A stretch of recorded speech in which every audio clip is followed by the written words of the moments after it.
Alright guys, so the first thing you're going to do to start off this recipe is take any cake mix you'd like. I'm using chocolate cake, and you're just going to follow the instructions in the back. So we're going to follow this recipe together. You're going to take 3 eggs and crack it into a medium to large size bowl and whisk it until it is fully mixed. So then I'm taking 1 cup of whole milk. The recipe calls for 1 cup of water. Either way works. I prefer milk. Then you're going to take half a cup of vegetable oil or any oil, whatever is your preference. Go ahead and just mix that in. Then you're going to take your preference of cake mix and add, I'd say, about half of it, and just mix it in as you go.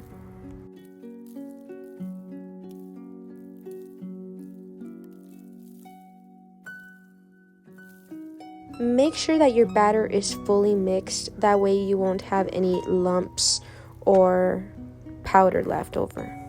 You could do this before or after. Turn on your oven to 350 and let it preheat. Next, you're going to take any baking pan. I'm using a large and wide one, and just go ahead and spray nonstick butter or oil. After that, you're going to transfer your batter mixture in and make sure you get everything.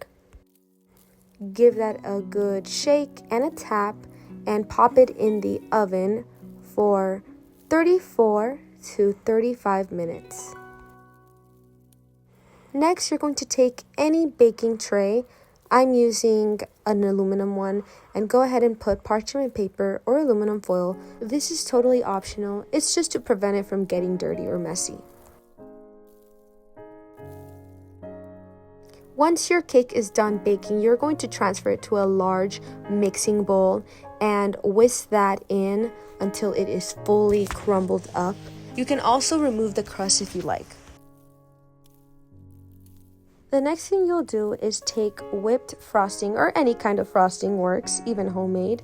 And this is a little tricky. You're just going to add in a tablespoon at a time and make sure to mix it with your hands.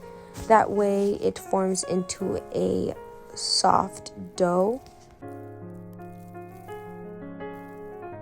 So here I am adding another tablespoon of frosting. I'm kind of just testing out the batter as I go and making sure it is not crumbly and just soft enough so that the cake pop won't crack.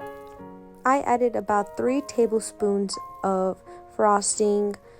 You can do less if you'd like, as long as your batter forms into a ball. This is an optional tool, but I like to take a cookie scoop and scoop out my batter and form it into evenly balls. Once you have your perfect scoop, you're going to form it into a ball and make sure your dough is the perfect consistency. So, like I said again, your dough won't crack.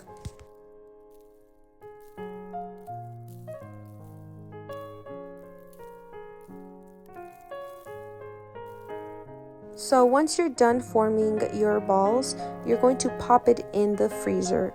I used a pretty big scoop, so it made about 20. Then you're going to freeze it for 15 minutes just so it can harden. While that is freezing, you're going to take 2 cups of white chocolate and melt it for 30 seconds in between. Here I'm using 1 cup of melting white chocolate. It's already in a cup because I've done previous recipes with this. And you can use Crisco or coconut oil to thin out the white chocolate.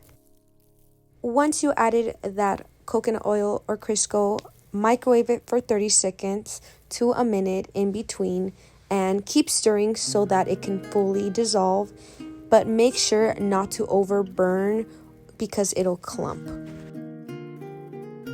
This is actually a really easy step. So you're going to take a spoon and grab your dough ball and dip it into the melting chocolate and toss it around. Make sure it's fully coated. Then you're going to tap off the excess, not too much chocolate, and move it side to side and just place it down on that tray and repeat the process. If you feel like your chocolate is too thin from all that oil, you can double dip.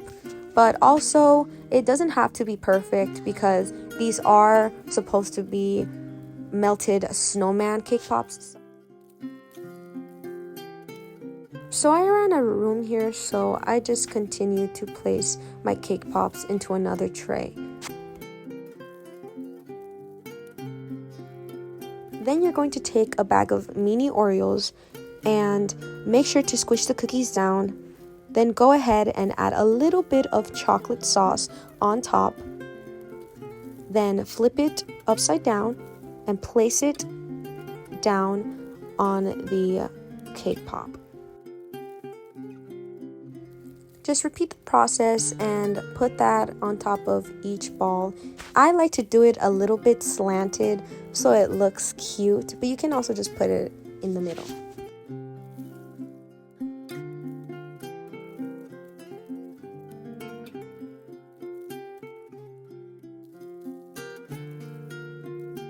So this is how they should look. I did do 2 different sizes of cake pops just in case some people want to eat less instead of more.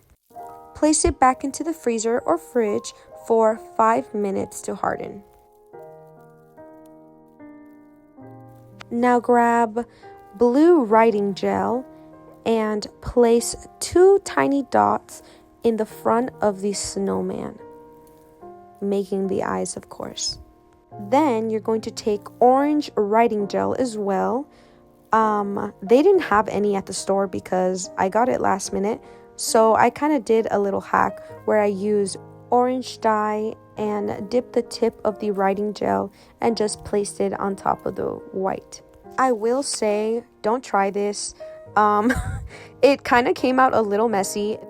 Alright, then you're going to take black writing gel and make a small, tiny smiley face below the carrot nose. Just repeat the same process for every cake pop in the front, making 2 blue dots, a straight line in the middle, and a smiley face. Also, don't remove the melted chocolate at the bottom of the cake pop. That's supposed to be an extra detail so that the cake pop can look like melted snowmans. Okay, so this is the last step. You're going to pop it in the fridge for 10 minutes just so that the gel can harden. I hope you guys liked this video and enjoyed this recipe. Bye!